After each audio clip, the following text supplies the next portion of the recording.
Hello guys! This is Sherry and welcome back to my channel. Okay, so in today's video, pag-uusapan po natin kung paano po ba ang pagkikilay and paano ko ba ginagawa ang aking kilay. Actually, isa ito sa mga compliments na nare-receive ko. Char, kala mo madaming compliments. Pero yes, kidding aside, isa to sa mga nare-receive kong compliments na maganda daw akong magkilay. May mga nagtatanong rin kung paano ko ba daw ginagawa ang aking kilay. Pero disclaimer lang guys ha, so hindi po ako professional makeup artist. So natutunan ko lang yung pagkikilay ko through video din, sa mga tutorial video. So if you wanna know kung paano ko ba ginagawa ang aking pagkikilay, just keep on watching. So, ang gagamitin ko pong pangkilay ngayon is ito pong liquid type.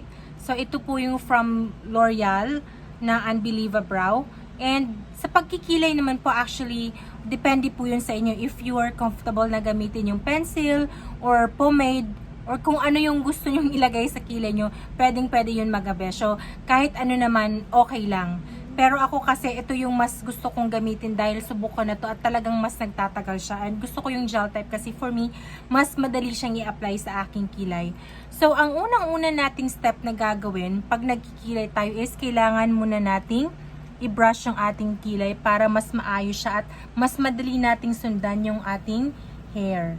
So, i-brush lang natin siya ng maayos. Ayan. And then, after that, kuha lang kayo ng brush. So, ito yung angled brush. So, sa L'Oreal ata pag bibili kayo, meron na siyang kasamang brush at spoolie. Pero, depende rin yun sa inyo. Ako kasi mas gusto ko tong gamitin kasi manipis siya. Tsaka mas kumbaga parang mas mabilis siyang gamitin dahil manipis nga siya.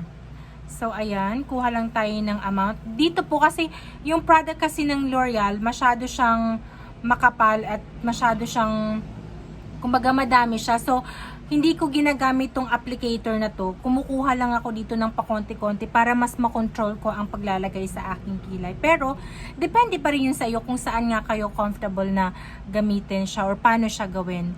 So, ayan, mag-dip lang tayo ng konti. So, dapat pa konti-konti lang talaga siya para mas makontrol natin kasi kung madaming mas mahirap na siyang ayusin eh. So, dapat konti lang. Ayan. So, dito sa pagkikilay, ang unang gagawin natin is mag-outline muna tayo. Pero magsisimula po tayo dito sa dulo.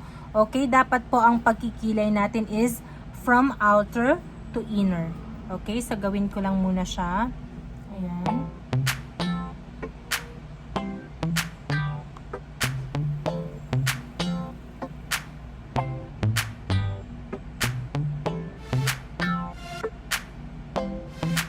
Kung kulang pa, ayan, kuha lang kayo ulit.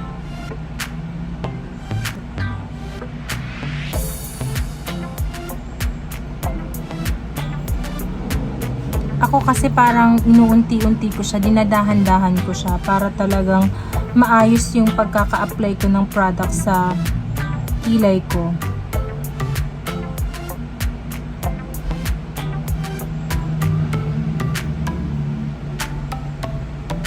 Ayan, so parang meron na siya sa gilid, 'di ba?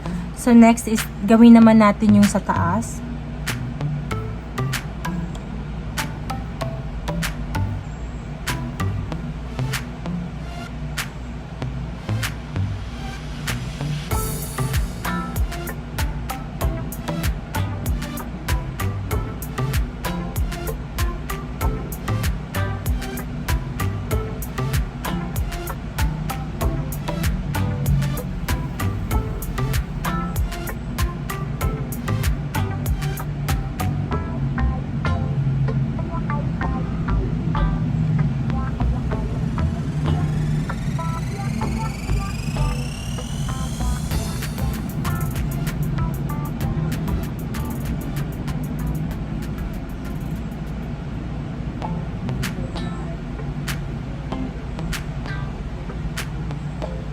And then, para ma-blend natin yung product, so, gamitin lang natin yung spoolie natin.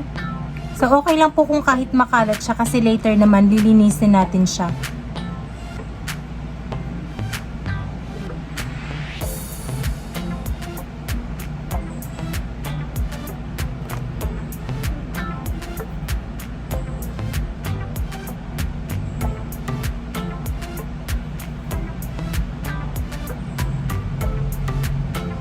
Ayan. So, kapag nalagyan nyo na yung dito, guys, ang paglalagay ng kilay dito sa bandang unahan, dapat, ano lang siya, konti lang siya. Kasi parang hindi siya magmukhang, yung talagang matapang yung itsura mo. Kasi ang pangit kapag sobrang makapal lahat ng buong kilay mo. So, dapat gradient look lang siya para mas natural, mas magmumukha kang bata kesa sobrang makapal dito hanggang sa dulo yung kilay mo. Hindi siya magandang tingnan. And dapat pag nagkikilay kayo guys, iwasan yung maglagay ng parang square dito kasi hindi siya magandang tingnan. So ngayon, kuha lang tayo ulit, konti lang. So pag naglalagay tayo ng kilay dito, dapat simulan natin sa baba. Pataas po yung ating paglagay. So para mas maging natural looking lang siya.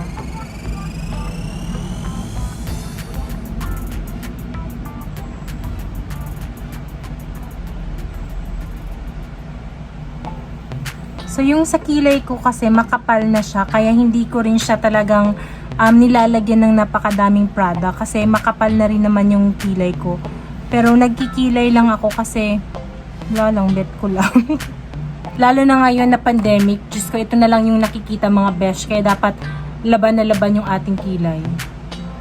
Diba?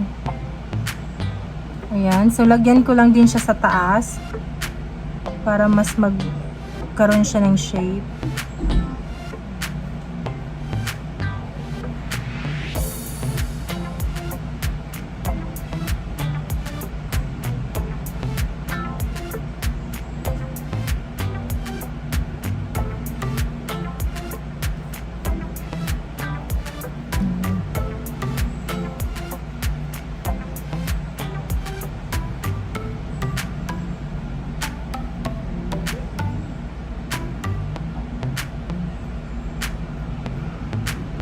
Ayan, so kung makikita ninyo, light lang siya dito tapos hanggang sa nagda-dark siya sa dulo. So ganun po ang paglalagay ng kilay, dapat mas manipis dito kumpara dito sa dulo. And dapat yung sa dulo, yung haba niya, yung ano lang, pag gagawin mo to sa kilay mo, ito yung tamang sukat niya. So hindi siya dapat lalagpas. Ayan, so ganyan lang dapat yung kilay. Okay, so gawin naman natin yung sa kabila, same process pa rin. Dapat mag-start tayo sa dulo ulit.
Actually, sa pagkikilay naman, talagang susundan mo lang din talaga yung ano mo yung kilay mo.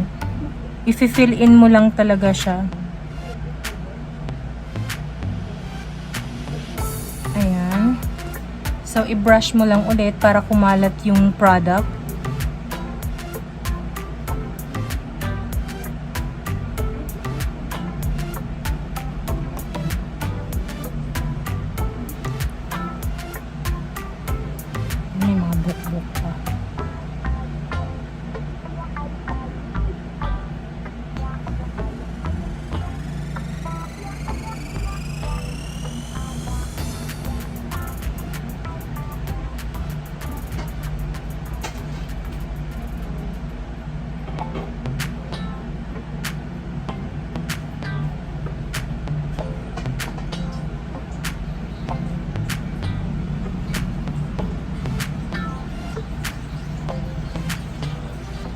So, lalagyan lang din natin siya dito. Konti lang din. Ayan. And then, i-brush lang natin siya ulit.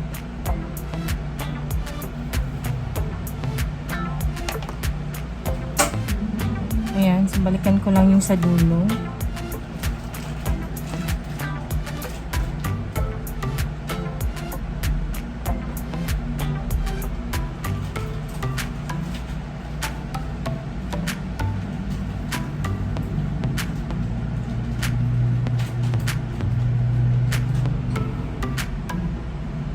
Ayan. So, ganito po siya. Okay? Tapos, after nyo pong pagkilay, kasi syempre may mga kalat-kalat yan dyan, ang ginagawa ko is, kumukuha lang po ako ng konting foundation. Yung ginamit kong foundation sa mukha ko, yun din yung pinanglilinis ko. Pero pwede rin kayong gumamit ng concealer. So, depende po yun sa inyo kung anong mas gusto niyo. Pero ako kasi mas gusto ko yung foundation lang kasi yun din yung ginamit ko sa mukha ko. So, magkasing kulay lang siya. So, lagyan nyo lang siya.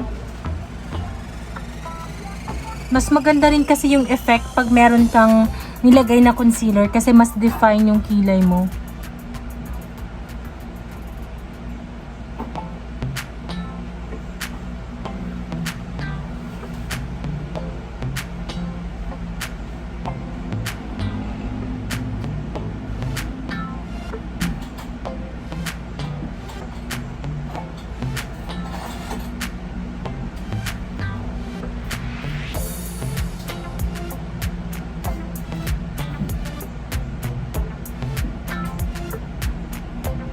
Tapos, nililinis ko lang siya or ginagamitan ko lang siya ng kamay para mas ma-blend siya. Ayan. So, gawin din natin yung sa taas.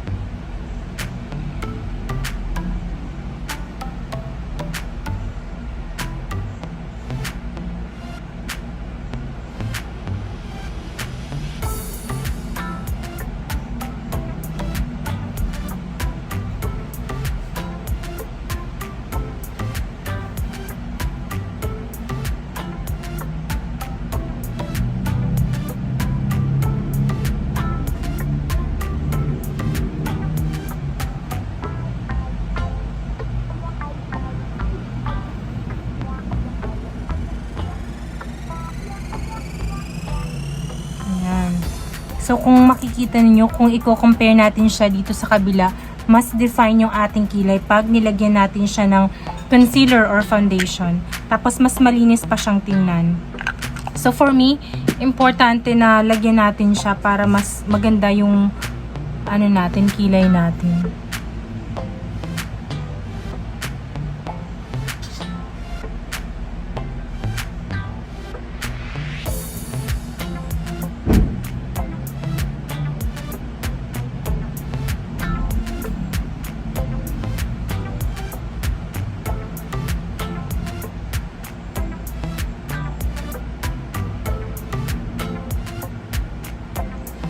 Ayan, tapos pwedeng gamitin natin yung kamay natin para i-blend yung concealer.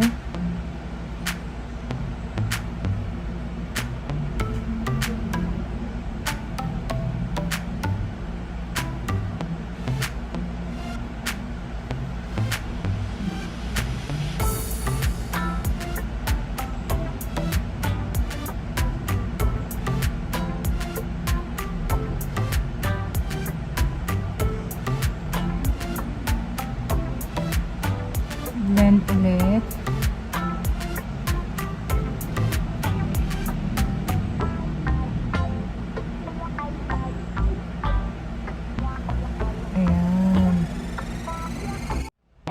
Ayan, so ito na po yung ating kilay. Kung mapapansin niyo, mas talagang maganda at define siya kapag nalinisan natin siya ng concealer. So, aayusin ko lang tong buhok ko at saka yung maglalagay lang ako ng konting eyeshadow and then I'll be right back. Okay, so ito na po yung final look ko sa aking kilay. So, that's all for today's video and I hope you enjoyed watching this. And please don't forget to subscribe and hit the notification bell para updated kayo sa mga susunod kong videos. Thank you so much for watching and see you again in my next video. Bye-bye!